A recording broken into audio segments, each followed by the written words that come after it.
నా లోపల ఆత్మ ఉంది. ఈ జీవితం 60-70 ఏళ్ళ జీవితం కాదు. చచ్చిపోయిన తర్వాత ఆత్మ శరీరం వేరవుతుంది.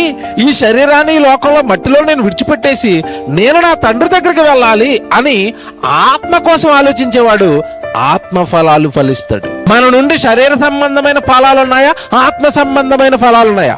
ఆత్మ ఫలాలు లేవు. దేవుడు ఉద్దేశాలు అర్థమైతే ఆత్మలో ఫలింపు వస్తుంది.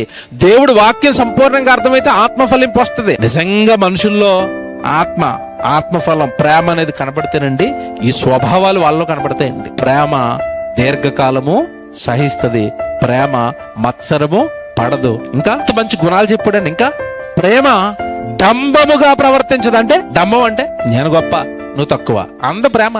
నీలో ఉన్న ప్రేమను బట్టి, నీలో ఉన్న గుణాన్ని బట్టి ఏమంటే ఇలా ఉంటున్నాడు ఏంటండి, ప్రభుని నమ్మాడట.